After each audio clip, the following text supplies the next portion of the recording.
अध्याय 4 दिव्य ज्ञान। भगवान श्री कृष्ण ने कहा, मैंने इस अमर योग विद्या का उपदेश सूर्यदेव विवस्वान को दिया और विवस्वान ने मनुष्यों के पिता मनु को उपदेश दिया और मनु ने इसका उपदेश इक्ष्वाकु को दिया। आज मेरे द्वारा वही यह प्राचीन योग यानी परमेश्वर के साथ अपने संबंध का विज्ञान तुमसे कहा जा रहा है, क्योंकि तुम मेरे भक्त तथा मित्र हो।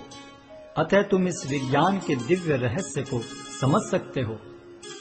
इस प्रकार यह परम विज्ञान गुरु परंपरा द्वारा प्राप्त किया गया और राज ऋषियों ने इसी विधि से इसे समझा, किंतु कालक्रम में यह परंपरा छिन्न हो गई।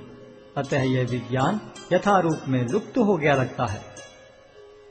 अर्जुन ने कहा, सूर्यदेव विवस्वान आपसे पहले हो चुके हैं, तो फिर मैं कैसे समझूं कि प्रारंभ में भी आपने उन्हें इस विद्या का उपदेश दिया था। श्री भगवान ने कहा, तुम्हारे तथा मेरे अनेकानेक जन्म हो चुके हैं। मुझे तो उन सब का स्मरण है, किंतु हे परंतप तुम्हें उनका स्मरण नहीं रह सकता है। यद्यपि मैं अजन्मा तथा विनाशी हूँ और यद्यपि मैं समस्त जीवों का स्वामी हूँ, तो भी प्रत्येक युग में मैं अपने आदि दिव्य रूप में प्रकट होता हूँ। हे भरतवंशी, जब भी और जहाँ भी धर्म का पतन होता है और अधर्म की प्रधानता होने लगती है, तब तब मैं अवतार लेता हूँ। भक्तों का उद्धार करने, दुष्टों का विनाश करने तथा धर्म की फिर से स्थापना करने के लिए मैं हर युग में प्रकट होता हूँ।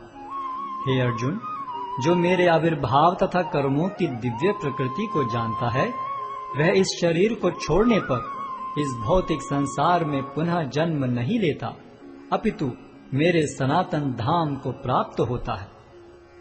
आसक्ति, भय तथा क्रोध से मुक्त होकर मुझ में पूर्णतया तन्मय होकर और मेरी शरण में आकर बहुत से व्यक्ति भूतकाल में मेरे ज्ञान से पवित्र हो चुके हैं। इस प्रकार से उन सबों ने मेरे प्रति दिव्य प्रेम को प्राप्त किया है। जिस भाव से सारे लोग मेरी शरण ग्रहण करते हैं, उसी के अनुरूप मैं उन्हें फल देता हूँ। हे पार्थ, प्रत्येक व्यक्ति सभी प्रकार से मेरे पथ का अनुगमन करता है। इस संसार में मनुष्य सकाम कर्मों में सिद्धि चाहते हैं, फलस्वरूप वे देवताओं की पूजा करते हैं। निस्संदेह संसार में मनुष्य को सकाम कर्म का फल शीघ्र प्राप्त होता है। प्रकृति के तीनों गुणों और उनसे संबद्ध कर्म के अनुसार मेरे द्वारा मानव समाज के 4 विभाग रचे गए। यद्यपि मैं इस व्यवस्था का सृष्टा हूँ, किंतु तुम यह जान लो कि मैं इतने पर भी अव्यय अकर्ता हूँ। मुझ पर किसी कर्म का प्रभाव नहीं पड़ता, न ही मैं कर्म फल की कामना करता हूँ। जो मेरे संबंध में इस सत्य को जानता है, वह भी कर्मों के फल के पाश में नहीं बंधता। प्राचीन काल में समस्त मुक्तात्माओं ने मेरी दिव्य प्रकृति को जान करके ही कर्म किया। अतः तुम्हें चाहिए कि उनके पद चिन्हों का अनुसरण करते हुए अपने कर्तव्य का पालन करो। कर्म क्या है और अकर्म क्या है, इसे निश्चित करने में बुद्धिमान व्यक्ति भी मोहग्रस्त हो जाते हैं। अतः मैं तुमको बताऊंगा कि कर्म क्या है, जिसे जानकर तुम सारे अशुभ से मुक्त हो सकोगे। कर्म की बारीकियों को समझना अत्यंत कठिन है। अतः मनुष्य को चाहिए कि वह यह ठीक से जाने कि कर्म क्या है, विकर्म क्या है और अकर्म क्या है। जो मनुष्य कर्म में अकर्म और अकर्म में कर्म देखता है, वह सभी मनुष्यों में बुद्धिमान है और सब प्रकार के कर्मों में प्रवृत्त रहकर भी दिव्य स्थिति में रहता है। जिस व्यक्ति का प्रत्येक प्रयास इंद्रिय तृप्ति की कामना से रहित होता है, उसे पूर्ण ज्ञानी समझा जाता है। उसे ही साधु पुरुष ऐसा करता कहते हैं, जिसने पूर्ण ज्ञान की अग्नि से कर्म फलों को भस्मसात कर दिया है। अपने कर्म फलों की सारी आसक्ति को त्याग कर सदैव संतुष्ट तथा स्वतंत्र रहकर वह सभी प्रकार के कार्यों में व्यस्त रहकर भी कोई सकाम कर्म नहीं करता।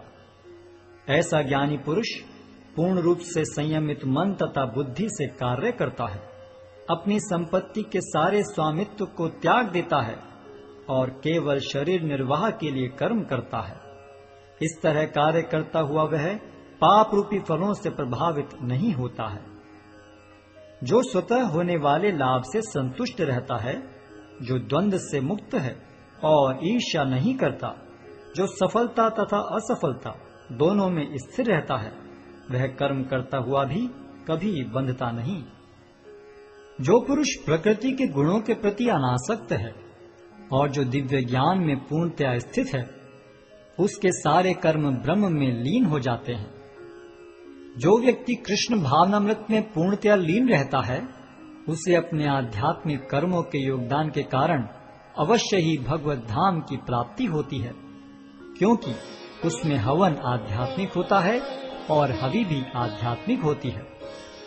कुछ योगी विभिन्न प्रकार के यज्ञों द्वारा देवताओं की भली भांति पूजा करते हैं और कुछ परब्रह्म रूपी अग्नि में आहुति डालते हैं। इनमें से कुछ विशुद्ध ब्रह्मचारी श्रवणादि क्रियाओं तथा इंद्रियों को मन के नियंत्रण रूपी अग्नि में स्वाहा कर देते हैं, तो दूसरे लोग इंद्रिय विषयों को इंद्रियों की अग्नि में स्वाहा कर देते हैं। दूसरे जो मन तथा इंद्रियों को वश में करके आत्म साक्षात्कार करना चाहते हैं, संपूर्ण इंद्रियों तथा प्राण वायु के कार्यों को संयमित मन रूपी अग्नि में आहुति कर देते हैं। कठोर व्रत अंगीकार करके कुछ लोग अपनी संपत्ति का त्याग करके कुछ कठिन तपस्या द्वारा, कुछ अष्टांग योग पद्धति के अभ्यास द्वारा अथवा दिव्य ज्ञान में उन्नति करने के लिए वेदों के अध्ययन द्वारा प्रबुद्ध बनते हैं। अन्य लोग भी हैं जो समाधि में रहने के लिए श्वास को रोके रहते हैं। वे अपान में प्राण को और प्राण में अपान को रोकने का अभ्यास करते हैं और अंत में प्राण अपान को रोककर समाधि में रहते हैं। अन्य योगी कम भोजन करके प्राण की प्राण में ही आहुति देते हैं। ये सभी यज्ञ करने वाले यज्ञों का अर्थ जानने के कारण पाप कर्मों से मुक्त हो जाते हैं और यज्ञों के फल रूपी अमृत को चखकर परम दिव्य आकाश की ओर बढ़ते जाते हैं। हे कुरुश्रेष्ठ, जब यज्ञ के बिना मनुष्य इस लोक में या तो इस जीवन में ही सुखपूर्वक नहीं रह सकता, तो फिर अगले जन्म में कैसे रह सकेगा। ये विभिन्न प्रकार के यज्ञ वेद सम्मत हैं और ये सभी विभिन्न प्रकार के कर्मों से उत्पन्न हैं। इन्हें इस रूप में जानने पर तुम मुक्त हो जाओगे। हे परंतप, द्रव्य यज्ञ से ज्ञान यज्ञ श्रेष्ठ है। हे पार्थ, अंततो गत्वा सारे कर्म यज्ञों का अवसान दिव्य ज्ञान में होता है। तुम गुरु के पास जाकर सत्य को जानने का प्रयास करो, उनसे विनीत होकर जिज्ञासा करो और उनकी सेवा करो। स्वरूप सिद्ध व्यक्ति तुम्हें ज्ञान प्रदान कर सकते हैं, क्योंकि उन्होंने सत्य का दर्शन किया है। स्वरूप सिद्ध व्यक्ति से वास्तविक ज्ञान प्राप्त कर चुकने पर तुम पुनः कभी ऐसे मोह को प्राप्त नहीं होगे, क्योंकि इस ज्ञान के द्वारा तुम देख सकोगे कि सभी जीव परमात्मा के अंश स्वरूप हैं, अर्थात वे सब मेरे हैं।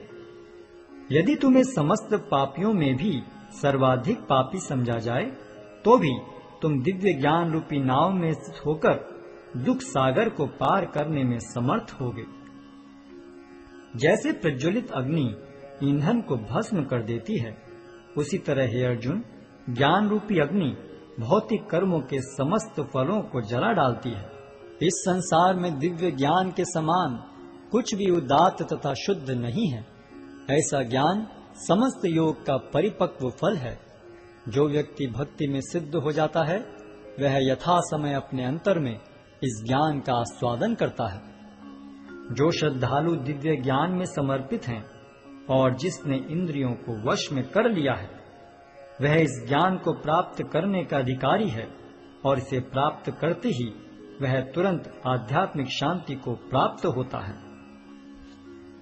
किंतु जो अज्ञानी तथा श्रद्धा विहीन व्यक्ति शास्त्रों में संदेह करते हैं, वे भगवत भावनामृत नहीं प्राप्त करते, अपितु नीचे गिर जाते हैं। संशयात्मा के लिए न तो इस लोक में न ही परलोक में कोई सुख है। जो व्यक्ति अपने कर्म फलों का परित्याग करते हुए भक्ति करता है और जिसके संशय दिव्य ज्ञान द्वारा विनष्ट हो चुके हैं, वही वास्तव में आत्मपरायण है। हे धनंजय, वह कर्मों के बंधन से नहीं बंधता। अतएव तुम्हारे हृदय में अज्ञान के कारण जो संशय उठे हैं, उन्हें ज्ञान रूपी शस्त्र से काट डालो। हे भारत, तुम योग से समन्वित होकर खड़े हो और युद्ध करो।